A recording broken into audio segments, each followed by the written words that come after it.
नमस्कार, स्वागत है देवभूमि टुडे चैनल पर। तो अभी मौजूद हुए हैं आपके सामने हिमाचल प्रदेश के सुबह के मुख्य समाचारों के साथ। तो इससे पहले खबरों को विस्तार से जानने निवेदन है, कृपया चैनल को जरूर सब्सक्राइब करें। तो पेश यहाँ सुबह के मुख्य समाचार। राज्यपाल श्री प्रताप शुक्ल व सीएम सुक्खू ने प्रदेशवासियों को दी गणतंत्र दिवस की शुभकामनाएं।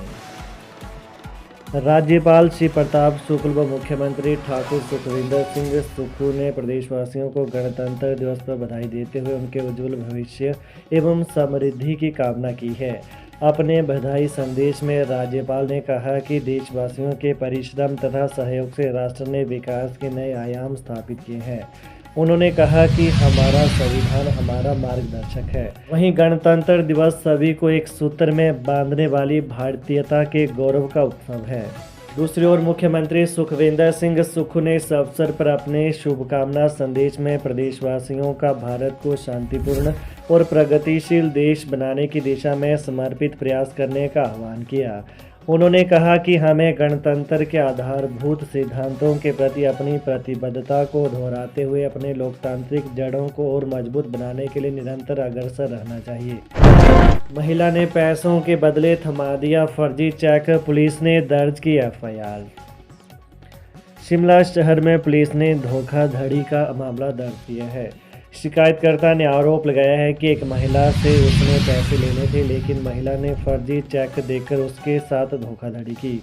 अब थाना ढली में धारा 420 भारतीय दंड संहिता में केस दर्ज किया गया है।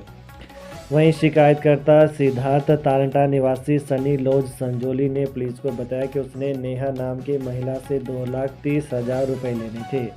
नेहा ने उसको अपने जाली हस्ताक्षर करके चेक देकर उसके साथ धोखाधड़ी की है। जब चेक को बैंक में जमा किया गया तो पता चला कि यह चेक फर्जी है। वहीं पुलिस ने केस दर्ज करके आगामी कार्रवाई शुरू कर दी है। जब विधायक ने अपनी दादी को दिया पक्की सड़क का तोहफा, रो पड़े लोग। कांगड़ा जिला के ज्वालामुखी में राजनीति में कोई सड़क भी 20 साल तक पहुंची रहेगी, यह सुनने में थोड़ा अजीब लगता है, लेकिन हिरण पंचायत में ऐसा वास्तव में हुआ। एक रास्ता 20 साल तक कच्चा ही रहा। जब विधायक संजय रतन से उनकी दादी ने रास्ते को बनाने की गुहार लगाई, तब जाकर पिछले कल लोगों को पंचायत से सोसाइटी तक पक्की सड़क का तोहफा मिला। वहीं इस तोहफे को पाकर गांव के लोग इस कदर खुश हुए कि रो पड़े। रोए भी क्यों न, 20 साल का इंतजार जो पूरा हुआ। गांव के बुजुर्ग कांता देवी पत्नी रूपचंद के पोते मोहित ने बताया कि कई नेता आए और राजनीति करके चले गए, लेकिन सड़क के दिन नहीं फिरे। विधायक संजय रतन से जब कांता देवी ने रास्ते को बनाने की गुहार लगाई तो उनका दिल भी पसीज गया। श्री राम लला प्राण प्रतिष्ठा में गए 90 छात्रों को सजा। हिमाचल के फार्मेसी कॉलेज ने क्लासरूम के बाहर खड़ा रखा, 2,500 जुर्माना ठोका। हिमाचल प्रदेश के सिरमौर में श्री राम लला प्राण प्रतिष्ठा कार्यक्रम में शामिल होने पर कॉलेज ने 90 छात्रों पर जुर्माना लगा दिया। उन्हें 2,500 रुपये जुर्माना भरने को कहा गया है। यह कार्रवाई Himachal group of institute college प्रबंधन ने की। छात्रों को धमकी दी गई है कि जुर्माना न भरा तो कॉलेज से निकाल देंगे। वहीं इसकी भनक लगते ही हिंदू संगठन भड़क उठे।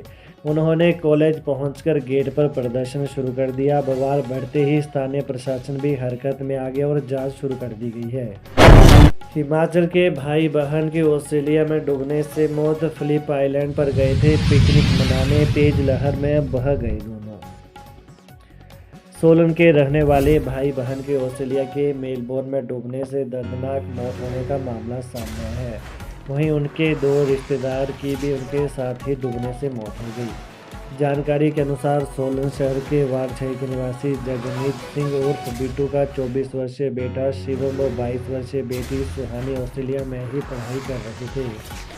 वहीं बीते दिवस पर वो अपने रिश्तेदारों के साथ फिलिप केव में पिकनिक मनाने गए थे। इस दौरान वो केव में पानी घुसने के कारण लहरों की चपेट में आ गए, जिससे उनकी मौत हो गई। वहीं उनके दोनों रिश्तेदार भी काल का ग्रास बन गए। इस समय उनके माता पिता पंजाब में ही हैं और ऑस्ट्रेलिया जाने की प्रक्रिया पूरी कर रहे हैं।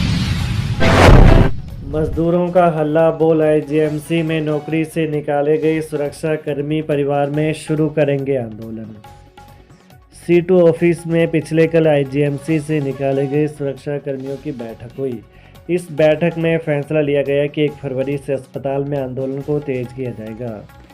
वहीं माकपा नेता विजेंद्र मेहरा ने कहा कि पुरानी कंपनी रेनबो एंटरप्राइजेस ने अभी तक 4 महीने का ईपीएफ तक नहीं डाला है, ना तो सुरक्षा कर्मियों को ईएसआई जमा किया है। इन सबका जिम्मेदार कौन है? 4 सुरक्षा कर्मियों को गैर कानूनी तरीके से निकाला गया है। ये वो सुरक्षा कर्मी जो मजदूरों के हित में आवाज़ उठाते थे।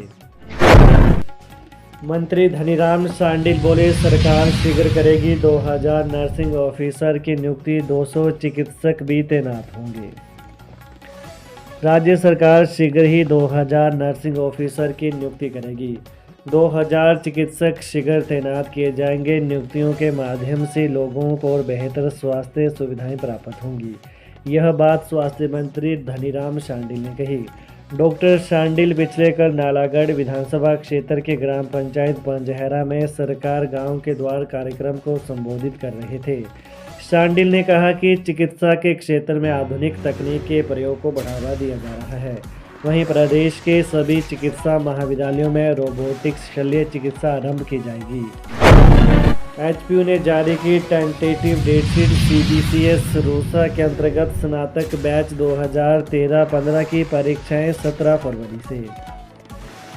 हिमाचल प्रदेश विश्वविद्यालय एचपीयू ने सीबीसीएस रूसा के अंतर्गत स्नातक कक्षाओं जिनमें बीए, बीएससी व बीकॉम प्रथम, तृतीय व 5वें अंतिम सेमेस्टर बैच 2013-15 की विशेष परीक्षाओं की टेंटेटिव डेटशीट जारी कर दी है।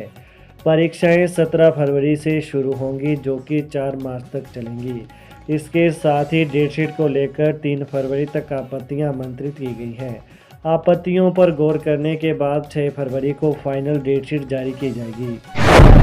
एकल महिलाओं को अब इस शर्त पर मकान बनाने के लिए मिलेगी 1.5 लाख रुपए की राशि। प्रदेश सरकार राज्य की 7000 महिलाओं को मकान बनाने के लिए 1.5 लाख रुपए की राशि देगी, लेकिन उसी महिला को मकान बनाने के लिए यह राशि दी जाएगी जिसके पास अपनी ज़मीन होगी। इसके अलावा जिसका मकान जर्जर अवस्था में होगा। सरकार ने मुख्यमंत्री विधवा एवं एक नारी आवास योजना में यह शर्त लगाई है।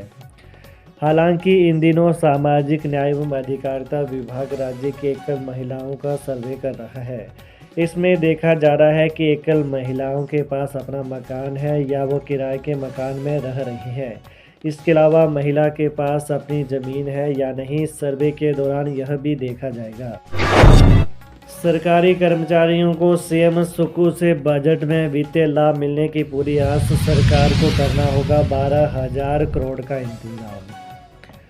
पूर्ण राज्यत्व दिवस पर निराश हुए कर्मचारियों के लिए बजट सत्र में डीए और एरियर की घोषणा होना तय माना जा रहा है। लोकसभा चुनाव से पहले हो रहे सुक्खू सरकार के दूसरे बजट सत्र में सरकार कर्मचारियों के हितों का पूरा ध्यान रखेगी। इस संबंध में मुख्यमंत्री सुक्खू की मुख्य सचिव प्रबोध सक्सेना के साथ लंबी मंत्रणा हुई है। अब देखना यह है कि प्रदेश सरकार कर्मचारियों को लंबित पड़ी डीए की 3 किस्तों में से कितना फीसदी डीए देने की घोषणा करती है। इसी तरह से छठे वित्त आयोग की सिफारिशें लागू होने के बाद 50,000 रुपये की किस्त लेने के बाद एरियर मिलने का इंतजार कर रहे कर्मचारी दूसरी किस्त चाहते हैं। तो ये रही सुबह की प्रमुख खबरें। तो ताज़ा खबरों को जानने के लिए देवभूमि टुडे चैनल को जरूर सब्सक्राइब करें। धन्यवाद।